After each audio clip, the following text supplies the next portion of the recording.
All right, my man. Do you want to get us started? We're here. My man rolled out the red carpet for the potty. Simi, one, thank you for all this just incredible hospitality. But two, let's give the people kind of some, you've been on the old pod. Yeah. But you've had so much happen since then. Give us some color. You've just been flying high, man. It's been really cool to see. You were always a killer, but then you kind of had the really nice acquisition, and now you're at the big boy leagues, and now you're still crushing. It's so cool to see you be able to play kind of not only different games, but at different fields and then at different levels. Like the scale you're operating at now is so interesting. So give us some kind of, well, for people that don't know you, let's do kind of that elevator pitch, calf to cow, how you got here to the brew, and then let's dive into what you're doing now. Would love to, man. And I've got to say thank you, because you were one of the first people that bet on us when we were initially building our services business, and had the chance to do some work with you guys at Triple Whale. But ultimately ran a business media company called Our Future, still run it as a subsidiary franchise under Morning Brew. But really, we do a lot of business media and business news, covering founders, startups, tech stories through short form video. And, you know, we built a big following across YouTube, TikTok, and Instagram, over 1.4 million followers. Nothing. Yeah, it's a lot, but you know, a lot of it was also luck. We just happened to be really early to a trend. Yeah. And we found inspo around B-roll and animation and applied it to business in a way no one was doing at the time. Yeah. And so we've kind of owned that format, and that's still something we've continued to do and really have, really have stuck and, you know, stayed focused within that format. So, you know, out of that, we built this big services business because my first million, as you know, we talked about this on the last pod, but they were having a competition. And so, you know, Michael and I, we were kind of like two young college kids, and, you know, we're like, well, we're doing this for us. We might as well go do it for them.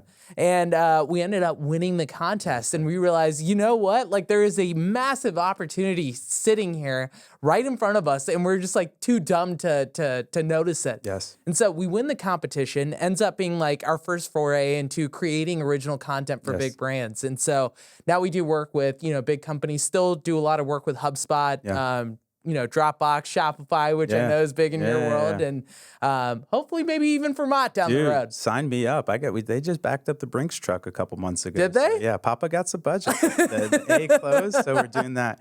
What do you find most challenging about short form? Because I find short form, especially the way you guys do it, it's one of those, it's almost like, so I used to be a runner. This is obviously a podcast about me. I always got to bring it back to me. I used to be a really good runner. And one of the things about running was so fascinating to me was that it was the easiest sport to do. Everybody can run, but to do it well was so difficult. And I find like short form videos like that, like everybody can do short form video, but the intricacies and nuances and like attention to detail that you guys apply, as well as attaching it to business outcomes, because I think that second part is really challenging for a lot of people. How do you like ideate? How do you like, I guess you don't have to give all the secret sauce, but like, give the listeners out there some kind of viewpoint into like where your head's at in terms of spinning up this massive services business, being able to service the behemoths in the space, the HubSpots, the Shopifys of the world. Like, how do you do it? Like, what's in that big brain? Yeah, I mean, there's all these playbooks, right? You know, I would say generally speaking, there's a few things that you can play into, right? And so one is like pop culture will always be the big thing, right? So you want to find topics that are just relatable to big audiences, especially because if the goal is going viral, you have to do something that is easy, right? Something that is very technical and hard to understand and not easily, you know, relatable or is something you can grasp quickly. Just very, very hard. And you have to dumbify it down to some extent. And, you know, alongside that, like what really matters is video progression. And this is something people aren't talking about a lot about, which is each line really, really matters. I think everybody is caught up on the hook needs to be really good. But then these videos just fall flat Yes, they after do. that. So every single line should be adding new kind of context. And at the end of the day, you're telling a really good story, Yes. hopefully, right? Yes. And so, avoid just explaining something and just, the bottom, you don't want the hook to be the bottom line and then it's just very repetitive Yes. information. Every new line should serve a purpose and it adds to the story. And this is something that people don't talk about, but watch time, again, is so important. Yes. I know people talk about that in long form, Yeah. but the same rule applies in short form. Interesting. That's Yeah. so fascinating. So when you come up with your concepts, so what's that workflow process like? Are there's concepts or you find some cool trends or something and then you literally script the video and then you shoot the video, or is the script more of like milestones that you want to hit and then you guys go free flow? It's interesting. I think it depends on the company. Like, Okay. who are they selling into? That's fair. What is Yeah. their goal, right? Like, I honestly say for some companies, like, you should not try to go viral, right? Yes. Like, why are you playing Very that fair. game? Very fair. If I'm a B2B company, trying to build the next CRM tool, Yeah. like, it makes no sense. I want to be popular within my niche. Very well said. And I want to be very popular with my buyers. And there's ways to do that, right? Like, it's like, some of the best posts, it's really funny. Tommy Clark, Yeah, TC. I know you worked very closely with, worked underneath you T-dubs. at Triple Whale. We talk about this a lot, where it's like the posts get low engagement, but it drives a shit ton of inbound leads. Yes. And so I think the same thing kind of applies here. It's like, you could go build a short form video around like Taylor Swift or Yes. something that will go really, really viral, or try to Yes. play into a meme. But like, what good does that do you at the end of the day if it doesn't drive sales? So I would say, like, if you want to play the game of memes and pop culture, you can still do that, but like, make sure it's very relevant to your niche in Yes. itself, right? So make a joke or make a running meme about sales tech, Yes. or something that is very relatable Yes. and personable, and you will do well relative to, again, who is consuming that, Yes. that content and who will be a buyer of your product. Man, that is so spot on. Because I've known, I haven't been viral yet myself, but I've known some people that Soon to happen. soon to happen. We're this We clip's got a gonna lot of happen. podcast Yes. content cooking.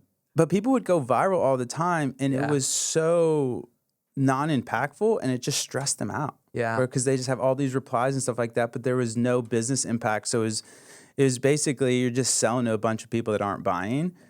So I think there's so much wisdom in that, where it's, in my opinion, again, depending on the goal, but going viral within the target market to me is more important, again, depending on the business, than this crazy brand awareness play. Where, I mean, brand awareness plays, again, I'm a big brand guy now. I used to be a huge direct response guy, but Yeah. I think it's so wise to think of it like that.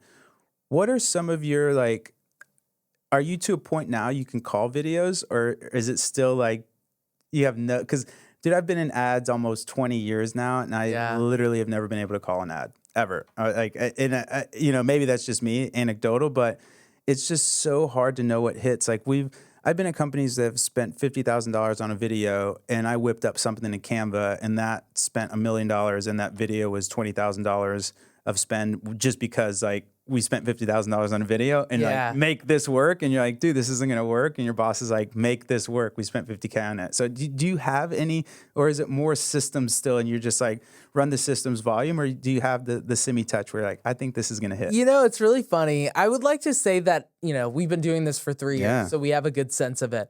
But really, I think we kind of approach it as like we hedge our bets. And Yes. what I mean by that is like we post on all 3 platforms Yes. on video. I will tell you, like, I know when a video is good and like it will do well. What I can't tell you is which platform it's going to do well on. Interesting. So it's Instagram, TikTok, or YouTube, right? And I've had even videos on our future that flop on our IG, that crush on our TikTok, and vice versa. Really? So it's like the consistency isn't always there. I will say for us, IG has been the most consistent in terms of, I can pretty much know what we're gonna get from a view standpoint. Yes.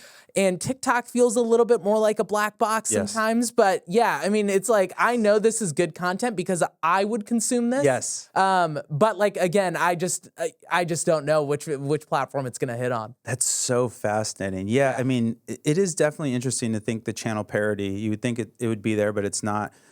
If all things being equal, if you could succeed on TikTok, YouTube, or Meta or Instagram, I guess, which one would you pick? What do you think is the most valuable? Like TikTok followers, YouTube subscribers, or Instagram followers? I think who is the best follower? I'm going to say it's YouTube. Yeah, that's my vote too. Because I think YouTube lends itself well to long form. Yes. And long form is where you build affinity. So if you want to talk about, the shortcomings with short form is that like you can get a lot of reach, you can get a lot of exposure, but they don't usually give a shit about you, right? Yeah. Because there's no intent there. They're not actively seeking you out. They're just on TikTok, they're scrolling. Yes. They happen to come across your video. Maybe they like it, maybe they don't. Yes. Maybe they share it with their friends, but that's about it, right? Like you're not top of mind. Whereas same with what we're doing here, right? This is 45 minutes to an hour, right? The only way you're listening the entire time is if you really care about us or what we have to say. So well said. And so I think from that standpoint, a follower on YouTube is very, very important relative to some of the other platforms. Now, again, it depends on your goal, right? If I'm a D2C company and all I care about is, getting more sales, then I'm probably leaning into TikTok Shop, right? Because that is the platform amplifying commerce right now. Yes. If I'm thinking more from a longevity perspective, I'm thinking about IG because I know that it only makes sense, right? Like if TikTok has their inevitable ban, right? Like IG is just going to be that player swooping in from behind to catch that traffic. That's exactly and, they have all of these different elements that complement the commerce side of this, right? So you can post something on stories or a video, and I know I can swipe up and go, shop straight on the platform itself. How do you think about it? I'm curious. I mean, very similar, honestly. I would definitely think YouTube subscribers are the best, but to your point, YouTube, depending on, shorts are a little different, but YouTube proper, I think, is so interesting to me because it's almost like middle to bottom of funnel where you go like, how do you run an ad or how do you do this? So you can capture a lot of really high level intent, and there's a really great way to educate people on things where I think TikTok is great, but TikTok education is more about, like you were talking about, like the stinger or the back of the book versus the whole book. And so it can be really nice on-ramps to get people in there. I think TikTok is better for TikTok and IG are better for building an audience. So like generating the awareness, and I think YouTube is better for that consideration conversion because it's almost like you meet somebody, right? That's the meeting is like the TikTok or the IG reel where it's like, oh, I fuck with this guy. This is a really interesting person. She's saying a lot of really interesting things, and then you're like, go to the YouTube channel that they have to have those more long form things because I think of like social in two vectors, like. Even just when I deploy my paid media capital, it's like there is reach and reach and impact. Yep. And so reach is great, but reach it's similar to kind of like what you guys do, like building a newsletter. You either want to build a newsletter either really wide or really deep. You don't want to be in that messy middle because if you're niche, it's okay because if you only have 1,000 readers, but you're charging them $500 a month because it's a super niche topic that they're going to allow value for, that's great. Or if you're like The Brew, where it's like we're super wide, we want to have as many viewers as possible because we're selling on this reach that obviously will trickle into impact, but I want to get this in front of as many eyeballs as I want versus these other plays are more about that impact where it's like, I don't care.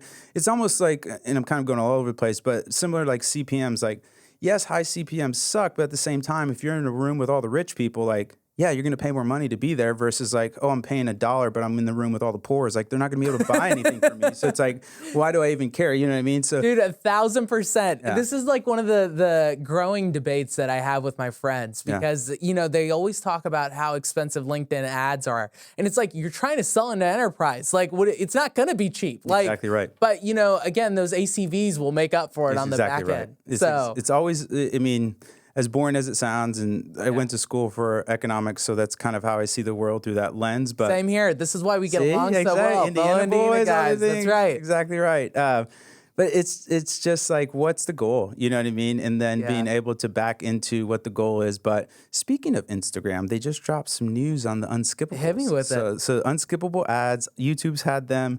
Instagram is now going to get them. What do you think about that? Do you Unskippable ads. To be honest, you're breaking this news to me. Oh, let's so go. I don't even know too much breaking about it. news on the pod. Yeah. So ultimately, Too Long Didn't Read, you basically are going to get this ad, and normally, in Instagram, you just pop through. You won't be able to skip it. You have the similar to YouTube. You have the timer, and then you just watch it, and then you can go through. What do you think about that in terms of do you like it? Do you not like it? As a consumer, I hate it. Okay.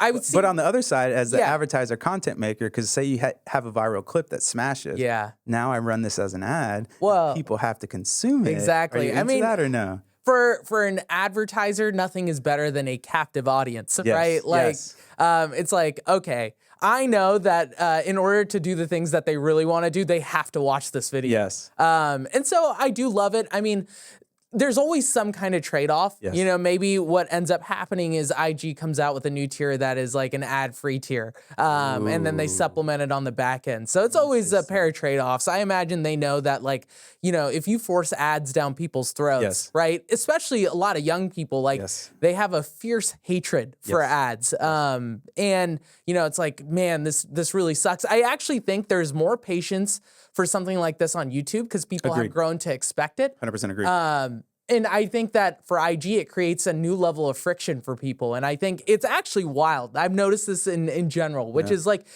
a slight, added layer of friction has a huge impact on whether someone consumes or some piece of content or takes a certain kind of action. And so look, they've got massive teams, and I'm sure they've done the studies and they know what's going to work. But from my lens, I don't know. I feel like it's a little bit of a mixed bag. Yeah, same boat really, because unskippable ad, you can charge me more money as an advertiser. It'll also change my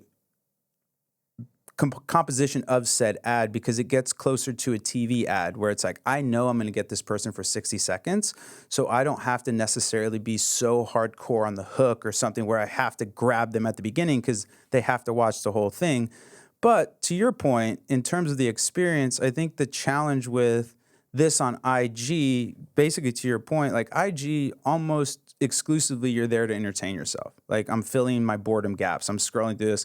Whereas YouTube has a lot, again, of educational, a lot of informational, you're a little bit more okay there watching an unskippable ad because you're not really in this entertainment mode where IG, I really am in this instant gratification. So it'll be interesting because I do think, and again, this is just peanut gallery stuff. Yeah. It's going to decrease app usage. But is that going to be offset by the premiums that people are going to be paying for unskippable ads? But yeah, it's interesting because you never want to give up inventory. I mean, the impressions are the lifeblood of Instagram, Facebook, any auction-based thing because there's only two ways to make more money. You either increase ad load or that's pretty much it because you don't play with the prices. It's an auction. So I don't know. It's really fascinating. It'll be interesting to see how it shakes out. But well, it's really interesting too because if you had told me, I don't know, 3 years ago that people would be paying $15-16 a month to be verified on IG for a blue check mark, or same goes for X. They've actually made it the default. It's if you even want any kind of reach, you have to pay the $8, $9, $10. I think they've honestly probably blown their expectations, and a large number of people have probably actually paid to get the check mark. And so maybe there is some data or statistics that support something like this to say, hey, if we roll out a premium feature, we know X percentage of people will probably do this based off of just how many people are willing to pay $16 to $20 just for verification. Man, that's actually a really interesting point. My only pushback there hit me with that. When you have an ad network or when you make your money from ads, the challenge with subscriptions. So for me, the fastest way to feel rich is YouTube Premium. Yeah. I love it. It's not that much money. And I consume a ton of YouTube, especially on Apple TV. I'll watch YouTube while I'm making coffee or whatever. But the people that are paying for the premium are the people that have money and usually going to be the best customers. And so now you take them out of your advertising set and you're only advertising to the people that won't pay for premiums, which net, you're taking your best customers out. And so then how do you get performance, if that makes sense? No, so I think it's a great point. I think that's the challenge when you have an ad-based model with memberships, usually the people that opt out of the ads are the people that like there was a Professor Galloway thing, and it's sparked it where basically ads are a tax on the poor. Yeah. Like rich people hate ads. They'll buy the premium service or do this stuff. So I don't know. It's an interesting take, but I really like where your head's at there. Yeah. Let me ask you a question. So I think something that's very top of mind for me, and I get this question a lot, is like, hey, how are you guys thinking about AI for your own video creation? Yeah. And I know so many of these like GPT wrappers have come up, which like create these like avatar-based ads, avatar-based videos, and they're doing quite well. So it makes me, and big recognizable logos, and so I've got to think they must do decent. Like if people are, not churning off these platforms, still using it, or maybe it's one of those things where the cost for the subscription is so cheap that even if they're like mediocre at best, it's still creative ROI. that can drive inspo for something else. And so I'm curious, how do you think about that? Man, I'm one of two minds. There's the first one where do you want to be right or do you want to make money? And so like that's the one where it's like, to your point, try it, play with it. If it ROIs, who cares? The second side is more of the brand guy in me, where it's like, is this what I want the brand to represent? Is sincerity still important? Is like how, because I think personification is interesting. If you can personify the AI where it becomes this like entity that I can interact with that is obviously digitally created, but there's some sort of presence, or almost like the Her, right? Where it feels like that. I don't think that's terrible, but I don't know. I might be old man on the lawn where this is AI is the first time that I've always been a bleeding edge tech maxi, like I had MP3s early. I was super early on the internet, like all that stuff. But AI is just this weird one where I think a lot of social contracts are going to need to get rewritten. So for example, like the thought experiment I give people, if you have your partner and you want to write this incredible poem for your partner, and you know all this stuff about your partner, and you put a bunch of effort into the poem, but you suck at writing a poem, and then you give your partner that poem and they read it, they're like, oh, that's great, it sucks, but thank you for the effort. Or you take all the stuff that you still put the same amount of effort in, but you use ChatGPT to write, or whatever your AI program is, to write this beautiful, Khalil Gibran style poem for your partner. And they're just crying in tears of joy. Like, again, as an economist, we call that utility. There's way more utility in the second case than the first.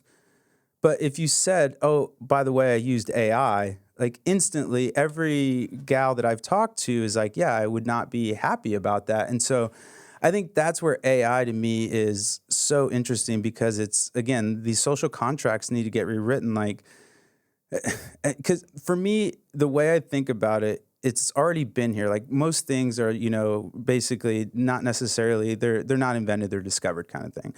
And so for me, it's like, take a book. Almost every person that writes a book has an editor.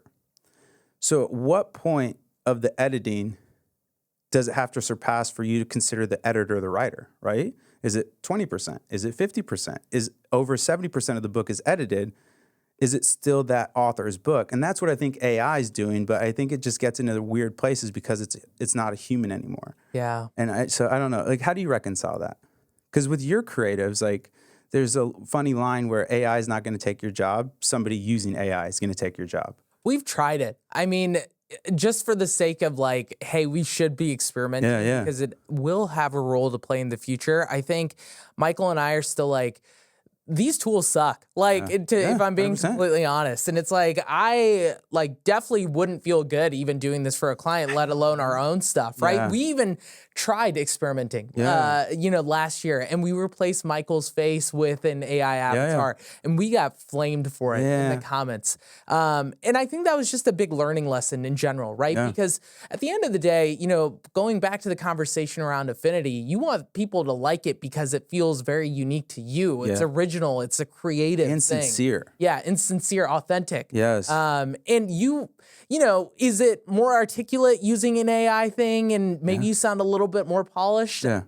Perhaps. But like, I just don't know if that like trade-off makes a lot of sense. I think that even here at Morning Brew, generally speaking, I I don't know how much we'll touch in AI for what we do, right? Because a lot of it is like so focused on the brand that we have, and I think that if you just compromise the integrity of the brand itself by just automating everything through a computer, like there's no feel there, there's no connection, there's no relationship. And so, I have no issues with it being used for inspo purposes or workflow automation purposes, but I don't know. As a consumer, maybe I'm just like a diehard media guy. Like I don't want to see it just automated away through a computer. It feels a little bit like the human experience is getting eroded with all this AI stuff. But like obviously self-proclaimed, but I'm a really good writer. Yeah. And every time, so I'll write my essay and then I'll put it through ChatGPT. And almost every time what I get back is like better. Like so I think for me, it's like, can you get it to the 90%? And then, because usually that like 10%, or say you're at like 95% and 100% is perfect, that 5% is so expensive sometimes. And a lot of times it's not necessarily worth it. It's more just ego, the tweaking. Yeah. But man, if you use ChatGPT, it gets you to so much closer and it's so cost effective that, but yeah, I don't know. I'm still on. But do you feel like it's almost a crutch in some ways? Like, let's say this becomes the de facto way. Yes. Like, where is the role of critical thinking in all of this? Like, it's like, man, if I just default to just like, hey, figure this out for me, and I'm just going to edit this, slightly. Great question. So my thesis is, it's never been a better time to be a tastemaker. Yeah. Like taste can't be AI driven. Like taste is such a amalgamation of so many skills, so many past experiences, so many things. And like, I think that's where, honestly, like that's why I'm really bullish on Etsy, where I think there's going to be a huge resurgence in a demand for like handmade, like actual, like human made stuff. You know what I mean? It's like the OG Matrix where it's like, oh my God, you're driving a motorcycle with gasoline? Like, ah. So I don't know. I think there's that, but I don't know. I would definitely caution people, though, not to be a Luddite, where play around with this, break it, try and do it. But I would also caution people to deploy it, to your point, in a meaningful and tactful way. Because I think there's one thing where it's like, hey, we're going to build this AI, and this AI basically is going to become its own like Instagram feed, and like it can kind of be almost like a shtick or a heel. I think that's setting the expectations properly versus like trying to pass off AI as this like human thing. I don't know. It's such a fuzzy one, man. It's such a fuzzy one. But like, have you played with the Omni yet? The ChatGPT Omni? Yes, like, the new one. Yeah, dude, I think it's way better. It's insane. Yeah, like, you literally can talk to this thing. So I was playing around with it for like a sales discovery, where it's like I told it, okay, like we want to know how much this person spends on ads, what's their AOV, like all these little parameters. I said, okay, get these parameters within 3 minutes of the conversation, but I don't want you to make it obvious that you're asking these questions, etc. And it was actually like not horrible. And so I was just blown away by, and this is what's publicly available. So what's private is just crazy going down now. So I don't know. I think what's going to happen is, if you think of content creation as a value chain, the value is going to get shifted away from the ideation, and it's really going to be in terms of that curation and tastemaking, where it's like, okay, these are really great ideas, but now let me shape this sculpture in a way that is super meaningful that I don't think the AI can get me to. And I think that is going to be, like, if I was a young gun right now, that's where I would be leaning into, is like, how can I become this tastemaker, understand what is actually super awesome? And again, like, you'd want to do that now, but at the same time, like, taste doesn't really matter if you don't have like an architect is incredible, but if you don't have construction workers, it doesn't matter, because you're just going to have these beautiful drawings, but you're never going to have a building. But now the construction workers are free, so people can become better architects and shift the resources to becoming better architects, and then using the construction workers at a cheaper rate. But I don't know. There's a whole lot of words to say. I don't know still. Yeah. I love that, though, because, I've always thought the value will be, something I've thought about recently is like how important, original content will be in the grand scheme of the things, right? Because, like, it's no secret you see all these companies trying to do licensing deals and 100%. stuff. And it's like, like what's never going to go out of fashion, right? Like if you're simply curation, that's going to be like, good luck, right? Yes. Like if it's just, there's nothing new in there, Correct. right? There's like nothing original. But the value of being able to like synthesize all these different opinions, put them together to come up with an original take is something that like will never go out of taste. I don't care like how good the machine is, because to your point, it's reflective of all your past experiences, all your interactions that you're having, new information that is coming in, and then you let your subconscious go to work and come up with something really unique. That's so spot on. Absolutely no notes. I mean, I think it's also similar. You're seeing this because, again, it's already happened, but now it's the tools getting more democratized. But in music, like, have you played with Suno yet? No, I haven't. Oh my God. Is it wild? It's insane. Yeah. Like, there's legit bangers that come out of this thing. So for people that don't know, Suno, I think I'm pronouncing it correctly, Suno, basically will make these songs. You can be like, hey, make me a pop song with Simi as the star, where he was a rapper. And you can give it this whole thing, basically like a chat GPT, and it's incredible. And so what that also quasi bolsters my previous thesis, where people really don't care about the output, they're going to care about the person. And you already have that really in pop music, like Drake, like all these people, like all this stuff is so systematized, and Drake is just a distribution mechanism, and people like Drake, and then the music is a reason to like warrant or defend why they like this guy so much. And so, or Taylor Swift or what have you. And so I think that's where music is going to head, is it's going to be more about the person than the art. And I don't know if that's a good or a bad thing, but I think entertainers are going to be more important. And honestly, you saw this analogous a little bit, again, not AI, but if anybody's NBA fans out there, you saw this shift where it used to be, so I'm old, when I grew up, like you supported a team.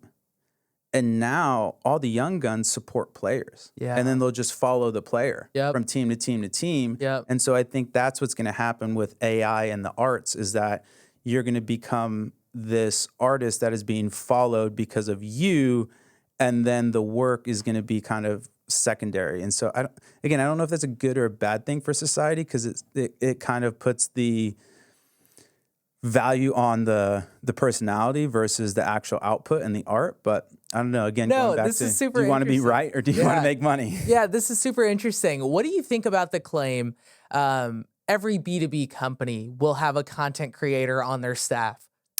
I mean, I think it's A, it depends. B, I think it's very smart. But the one challenge that I have with that question is, what does the content creator encompass?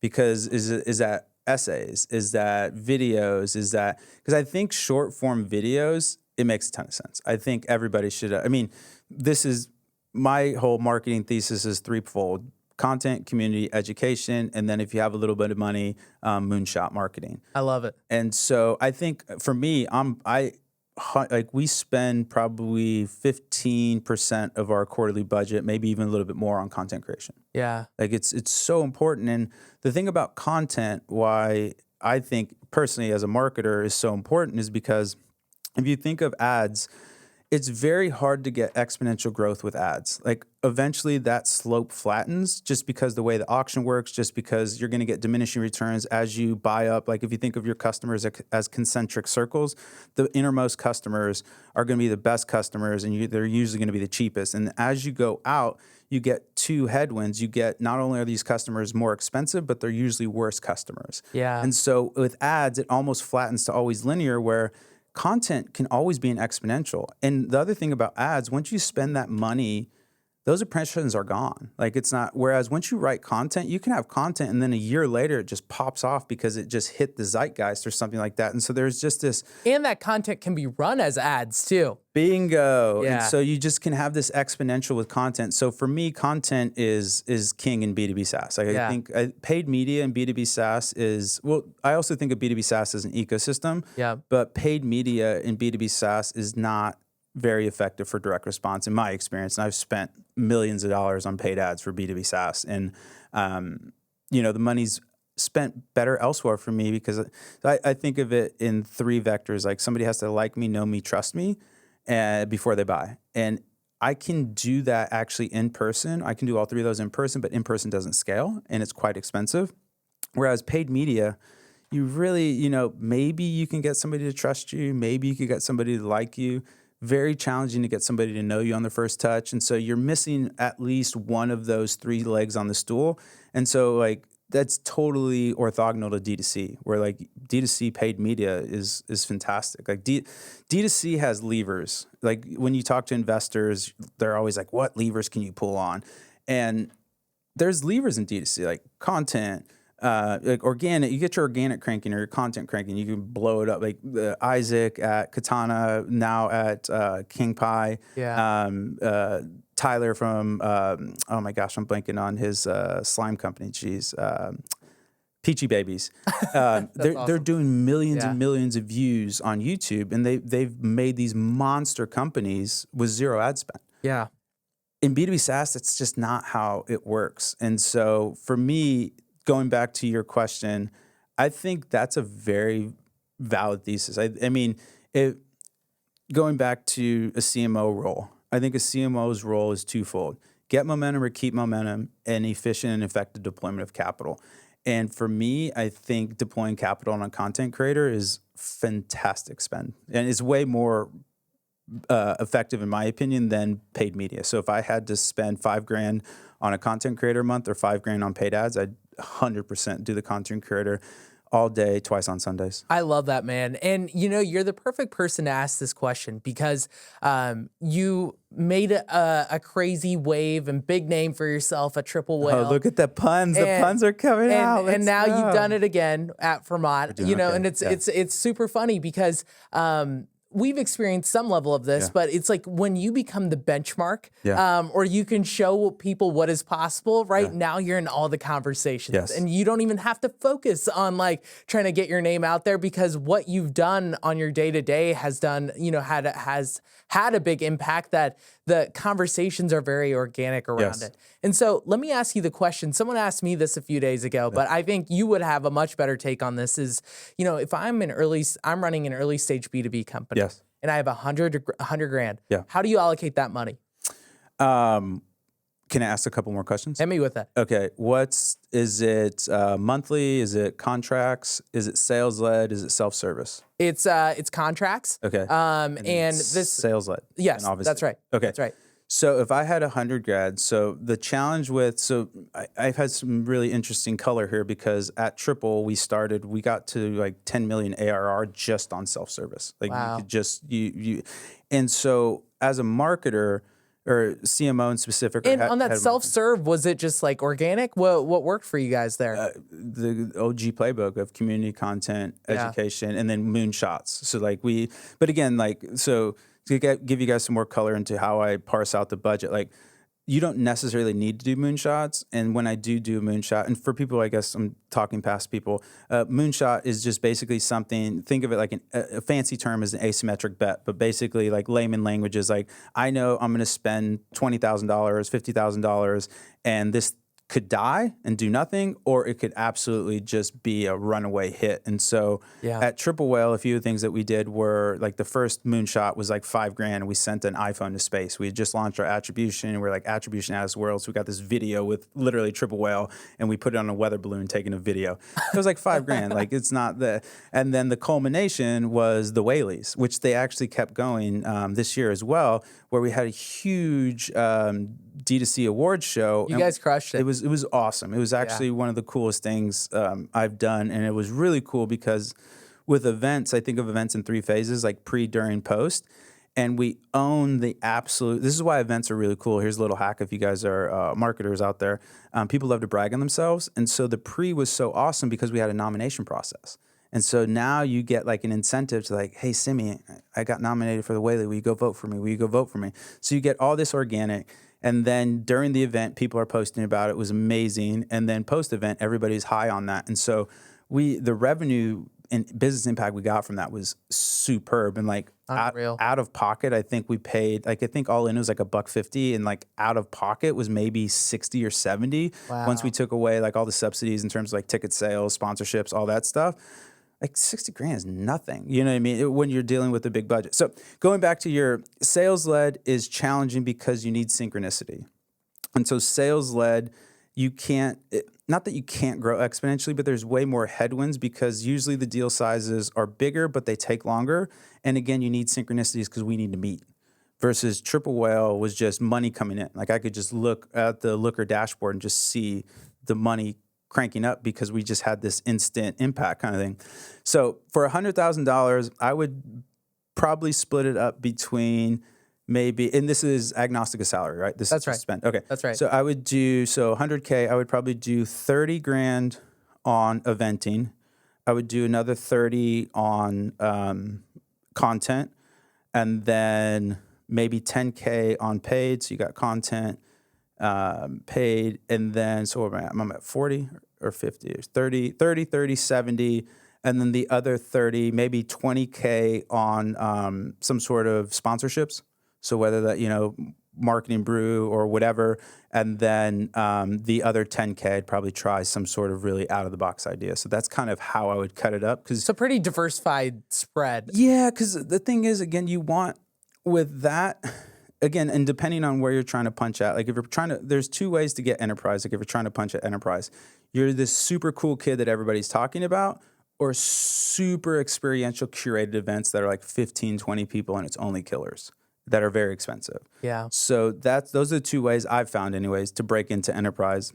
But if you're mid-market and stuff like that down, so most B2B SaaS, in my opinion, is more akin to CPG, so like customer, like Tide or something like that, versus direct response. And what I mean by that is, so at Triple Whale, I actually started running it as a direct response company. It was the biggest mistake ever. Like within a month, I was like, I'm fucking up. This is not the way to go. And what I realized was it was closer to that CPG where you not only want to be in the decision set, but you want to be the top decision in that decision set when that person's ready to consume. And so one of my favorite stories from Triple Whale was the guy that this D2C owner would take his boxes into the FedEx store, and the FedEx guy actually knew who Triple Whale was. Was the FedEx guy ever going to buy Triple Whale that day? No. But if he starts a Shopify store, okay, cool, now I want to make money, I need attribution, I'm going to buy Triple Whale. And so that for me is the whole, that's the show for B2B SaaS, in my opinion, unless you're low ticket. If you're low ticket, you can run paid ads, you can do this. But if you're $500 or $1,000 a month plus, or if you're sales-led, you really just want to be in the decision set. And when that person is ready to consume, they think of you and they call you up. They reach out. Yeah. Yep. But yeah, that's how I'd cut it up. How would you cut it up? I love it, man. So, my answer didn't take into account as many factors. The way I looked at it was like, okay, so I'm taking a third of that budget and I'm applying it specifically towards building an organic content engine, right? I love that. I'm on board. So I'm on board. 33K just for, Tons. Could be bringing on a content creator, could be you as the founder creating content, having an editor on staff. And so on that. That's great because you can churn out so much volume doing it that way. Yes. And maybe potentially an agency partner could make sense if they're early and can devote the kind of time necessary to see this through with you. I would take another 33K, and that's my experimentation money. Interesting. A third of the budget, you're going to experiment with it. Experiment with savage. I love this kid. And so that's going to be anything that sounds like it could work, but like I'm not so sure. And it's going to be a bunch of mini bets. Okay. So I it's love like, that. Yeah. So I would do influencer marketing here. I would do some level of potentially, I do think paid ads could still potentially work in this capacity. But you would roll in your paid ads into your experimentation budget? Yeah, that's right. Okay. That's right. So that is like, it could be, a small intimate dinner. That is like me being really, really scrappy, trying to find people I can partner with and trying to make it as low cost as possible. Okay. So that's this experiment. But you're mixing things up now because experimentation, so it's just a catch-all, but you're going to try like events under it. You're going to try That's right. That's my broad. I would categorize those in events, money, if that makes sense. Yeah, you just don't know it's going to work. This is where I'm saying like mine was just so like that a less 33 nuanced. is going to have eventing under it. It's going to have influencers under it, what have you. Yeah, but very, very small mini bets. I love small bets, honestly. Yeah, and then I'm taking another 33K, and that is money I'm putting to the side, and that is my double down on winners. So I'm going to let Interesting. this rip for 3 months. I'm going to see what works, and I'm going to find the 1 to 2 things that I think can really take us from this level to the next, and that's where I'm applying the remaining money. So that's how I kind of thought about it. Oh my God, I hope Rashid doesn't listen to this episode. He's going to fire me and hire you. That's a really good way to look at it, man. I love it. I think that's... Well, yours is more tactical. I love your approach more. No, Mine is a little bit more broad bucket. You know, this is taking in a lot of factors, and you still have to make the decision, and you have to use your own discretion to decide how much you want to apply to certain things. I like the idea of having that war chest. It's really interesting, but the only pushback to that is when you, like, B2B SaaS is very flooded with money. And like, so if you think of cost in 3 vectors, you have expense, dollars, focus, and bandwidth. Dollars is the cheapest in that equation. Like, focus and bandwidth of the team is so expensive. So if you get things to work, money shows up. So, but I do like that. I've never heard that before. The thing That's is so that, like, interesting. you know, I'm hard to even categorize it per like events in this thing, right? Because I think a lot of it depends on the person who is running the ship. Yes. And I think that, like, listen, if you're not a super extroverted person, like, you have no business running the events yourself, right? Like, exactly- maybe if you have someone on your team doing it, that exactly right. could make a lot of sense. But like, lean into the things that you're good at and think there's alignment there. That's why I almost put it under this broad bucket, because I think depending on the person running well it, said. you probably have an idea of the 2 or 3 things that could work.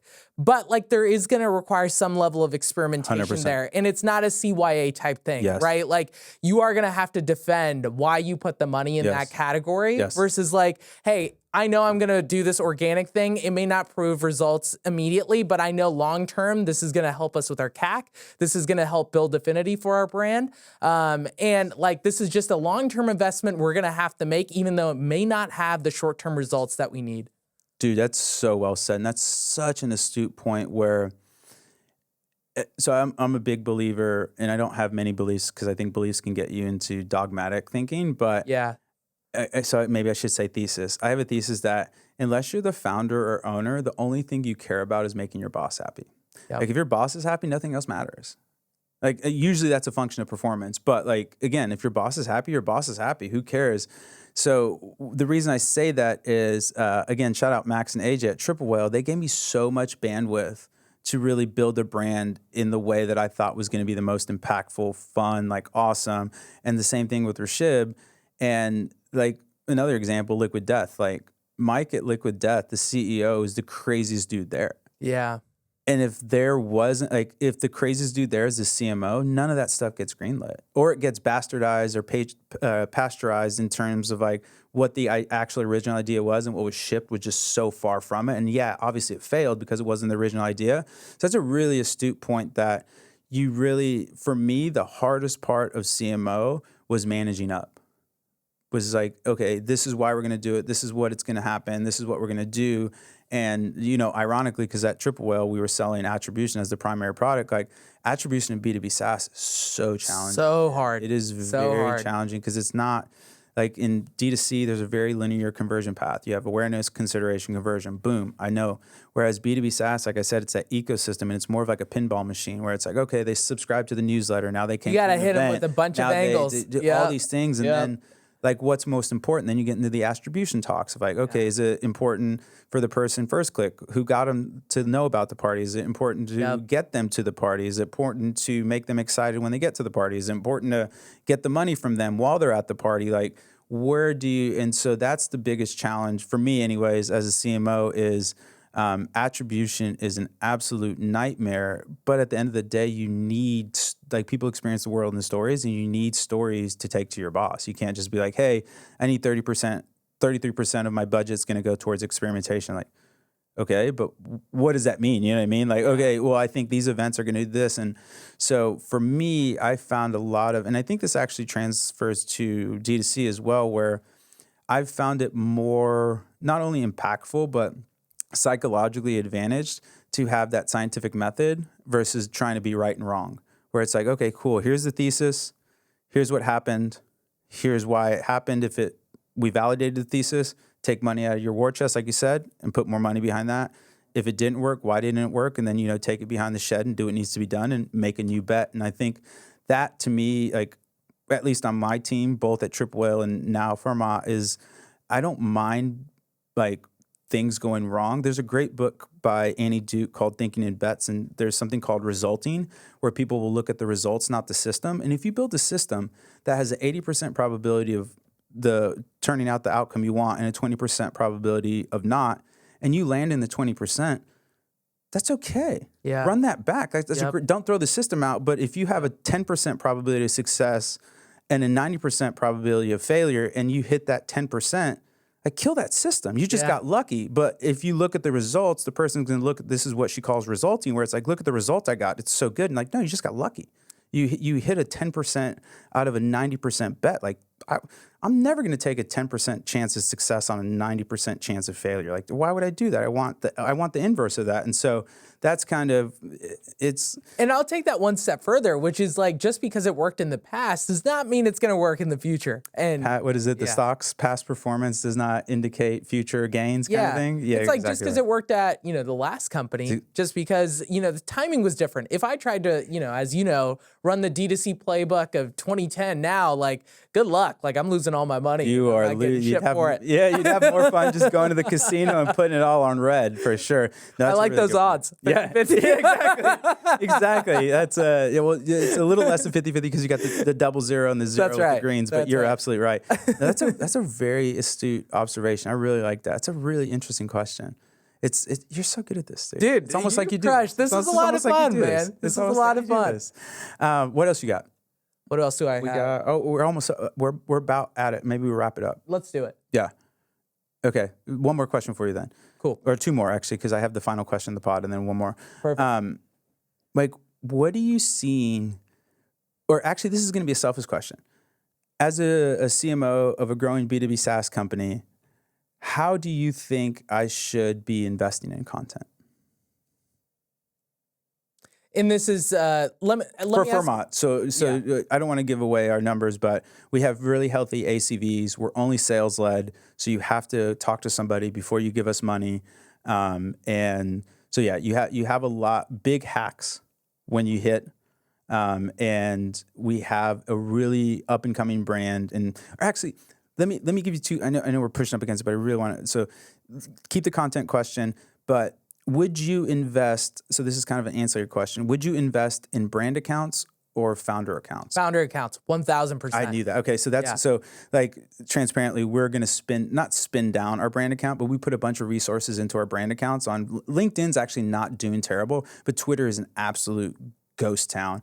And we were like, well, Rashib's killing it on Twitter. Shreyas is coming up on Twitter, or on LinkedIn. Rashib is killing it on LinkedIn.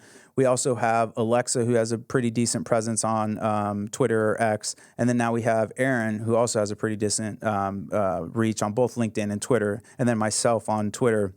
And so that's the smart way to do it. Right? Okay. Yeah. Okay. Like have your team be the evangelist, and everyone is growing a personal brand around this, right? Yes. You want everyone to be a spokesperson. Okay. The thing is that very few people can nail this. Right? Like, a lot of people are uncomfortable, and so they do a half-assed job. Or they just don't have it, right? Like, and there's nothing wrong with that. Like, I have a saying, horses for courses. And like, if you're not, like, Rashib is incredibly well-spoken, incredibly charismatic.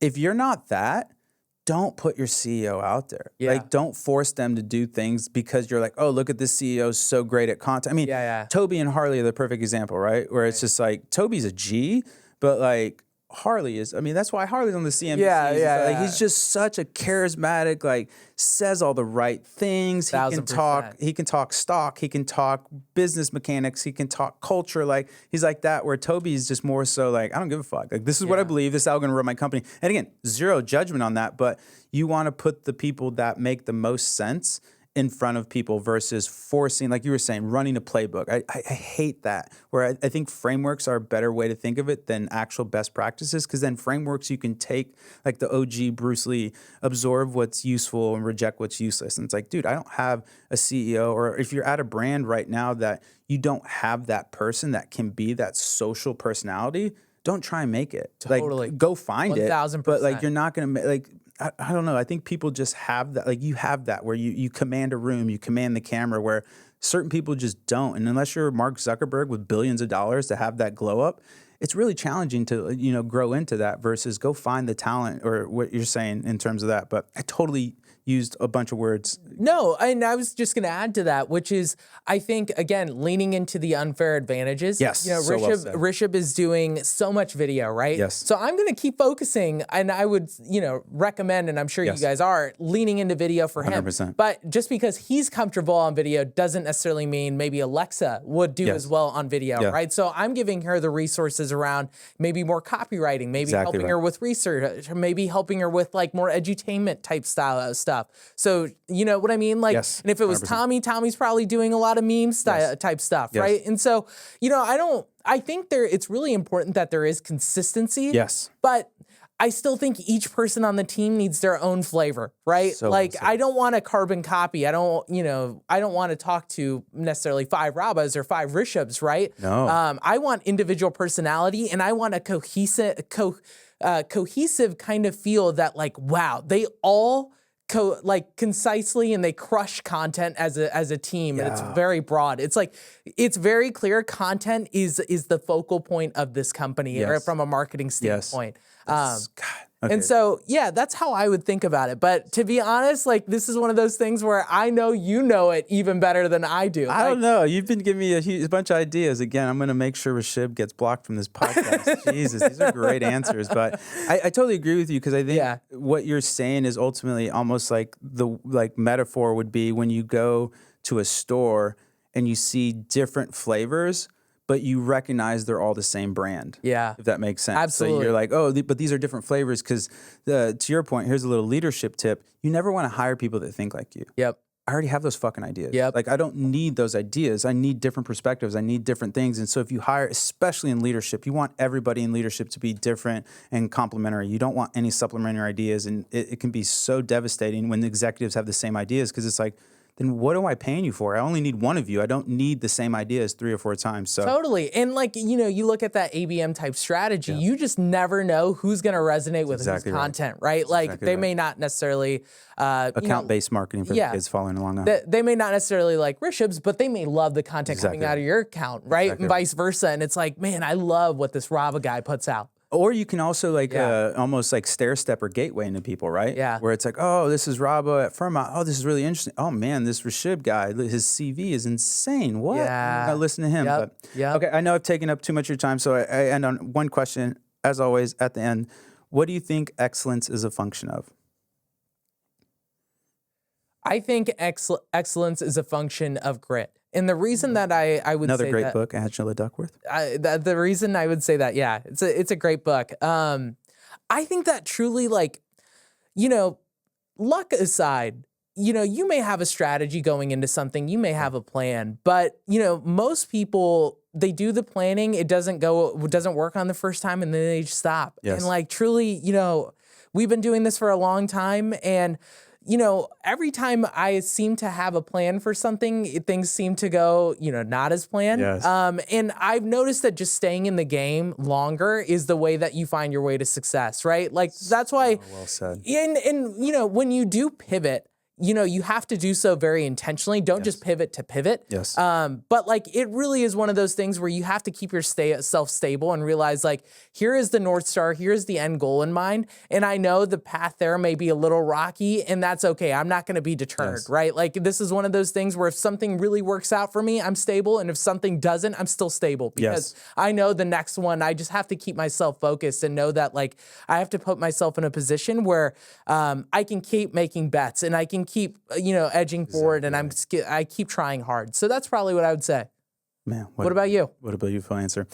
Very similar. I think for me, it's a mix of discipline, commitment, and the ability to know when to call it. Yeah. Where there's that old poker, and know when to hold them, know when to fold them. And I think, extending the poker analogy, as long as you're at the table, you have a chance to win. If you're not at the table, dude, there's no matter how good things go. So going back to what you were talking about earlier, I like to make smaller bets and then lean into them versus I've never once in my marketing career made an existential bet.